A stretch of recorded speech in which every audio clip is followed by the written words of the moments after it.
자, 그렇다면 엘리후가 하려고 하는 말의 내용은 무엇일까요? 33장입니다. 그는 먼저 욥에게 자신의 말을 들으라고 이야기합니다. 그 마음의 정직함이 곧 그의 말이며 그 입술에 아는 바가 진실이라고 말하면서 하나님의 영이 엘리후를 지으셨고 전능자의 기운이 엘리후를 살리셨다고 말합니다.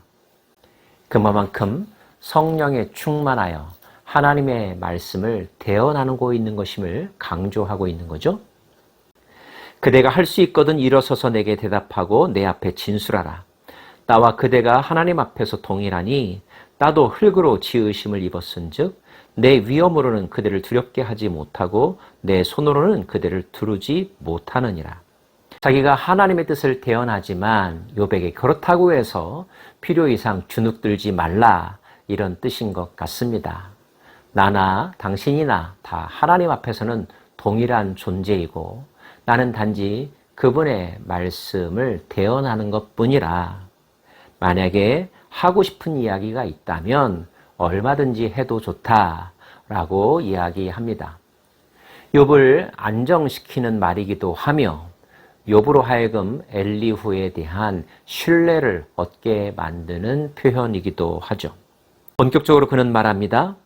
나는 깨끗하여 악인이 아니며 순전하고 불의도 없거늘 참으로 하나님이 나에게서 잘못을 찾으시며 나를 자기의 원수로 여기사 내 발을 착고에 채우시고 나의 모든 길을 감시하신다 라고 욥, 당신이 말했는데 욥이 정말로 그렇게 말했었죠? 12절입니다. 내가 그대에게 대답하리라. 이 말에 그대가 의롭지 못하니 하나님은 사람보다 크심이라. 하나님께서 사람의 말에 대답하지 않으신다 하여 어찌 하나님과 논쟁하겠느냐. 그는 아주 당돌하게 그리고 단호하게 말합니다. 당신 그거 잘못 생각하고 있는 것이다. 당신의 말은 의롭지 못하다. 어찌 인간이 감히 하나님과 논쟁하려고 하느냐. 그렇게 생각하는 것 자체가 교만이며 피조물의 본질을 잊어버린 것과 다를 바 없다라는 것입니다. 하나님은 한 번 말씀하시고 다시 말씀하시되 하나님은 여러 번 이야기하셨다는 거죠. 그런데 사람은 그 하나님의 말씀에 진정한 관심을 두지 않았다라고 말하면서 사람이 침상에서 졸며 깊이 잠들 때나 꿈에나 밤에 환상을 볼 때 그가 사람의 귀를 여시고 경고로서 두렵게 하셨다. 잠잘 때에도 깨어 있을 때에도 하나님은 여러 가지 방법을 통하여 인간들에게 말씀하셨고 때로는 경고하셨다는 것입니다. 그렇게 하시는 이유는 무엇 때문일까요? 이는 사람에게 그의 행실을 버리게 하려 하심이며 사람의 교만을 막으려 하심이라. 그는 사람의 혼을 구덩이에 빠지지 않게 하시며 그 생명의 칼에 맞아 멸망하지 않게 하시느니라.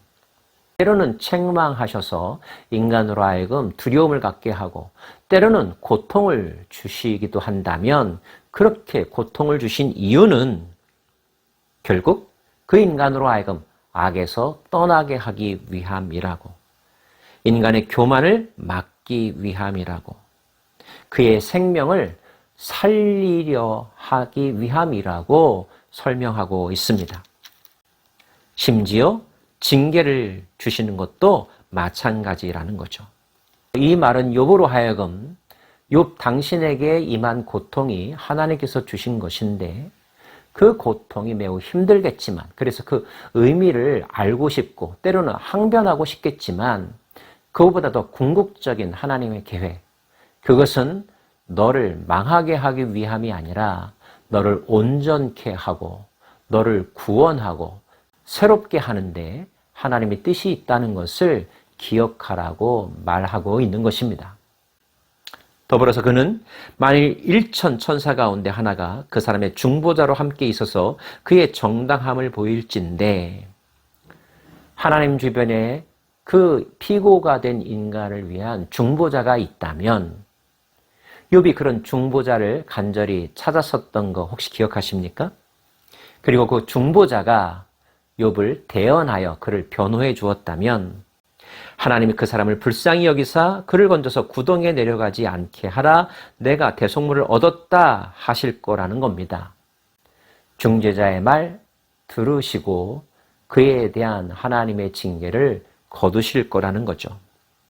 만약에 그가 하나님 앞에 기도했다면 하나님의 은혜를 베푸사 그로 말미암아 기뻐 외치며 하나님의 얼굴을 보게 하시고 사람에게 그의 공의를 회복시키실 거라고. 하나님이 사람에게 이 모든 일을 제3, 제4 하시는 것은 그들의 영혼을 구덩이에서 이끌어 생명의 빛을 그들에게 비추려 하심이라고. 하나님이 이 세상을 경영하시는 하나님의 섭리, 통치의 원리, 그 패턴들, 엘리후가 자세하게 설명해 주고 있습니다. 그러면서 욥이여 내 말을 귀담아 들으라. 잠잠하라. 내가 말하리라. 만일 할 말이 있거든 대답하라. 내가 기쁜 마음으로 그대를 의롭다 하리니 그대는 말하라. 만약에 할 말이 없으면 잠잠히 들으라. 내가 지혜로 가르칠 것이라 이야기합니다.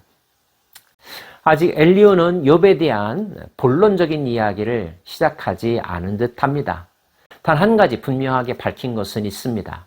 만약 너 자신이 죄 없다라고 계속 그렇게 주장한다면 그것은 결코 옳지 않은 거라는 거죠. 그런 주장은 마치 하나님과 논쟁하려고 하는 태도라는 것입니다. 하나님은 인간과 논쟁할 만한 그런 대상이 아니시라는 거죠. 어찌 감히 인간이 하나님과 대등한 입장에서 논쟁을 하겠느냐 하는 것입니다. 하나님이 하신 일을 이해하고 믿는 것이 더 중요하다고 이야기합니다. 하나님의 뜻은 궁극적으로 그 인간을 살리는 것이며 또 하나님 주변에는 중보자가 있어서 그를 대언해 줄 것이며 하나님 앞에 논쟁하는 것이 아니라 기도하는 마음을 가지고 그분께 아뢰면 하나님이 들어주실 거라는 거죠. 그러므로 욥이여 하나님과 논쟁하려고 하지 말고 기도의 자세를 가지라. 이것이 엘리후가 말하고자 하는 스탠스입니다. 그리고 이제 좀 더 구체적인 내용을 가지고 욥에게 하나님의 뜻을 대언하려고 합니다. 우리는 엘리후의 말에서 한 가지 사실을 마음에 새깁니다. 하나님과 논쟁할 것인가? 하나님께 기도할 것인가? 중보자를 구할 것인가? 스스로 변론할 것인가? 인간은 자신의 힘으로 자신의 생각을 다 설명할 수 없는 존재라는 것 아십니까? 인간은 자신의 논리로 하나님을 설득시킬 수 없는 존재라는 것도 알고 계십니까? 우리는 하나님 앞에 청원할 뿐이며 우리가 다 할 수 없다면 우리를 위해 수고하실 중보자를 구하고 그를 통하여 하나님 앞에 나아간다는 사실. 그 중보자라는 말을 들으니 우리 안에 떠오르는 한 분이 계시죠? 예, 맞습니다. 그분이 계시다는 사실이 얼마나 우리에게 복인지 다시 한번 마음속에 새겨봅니다. 여러분, 축복합니다.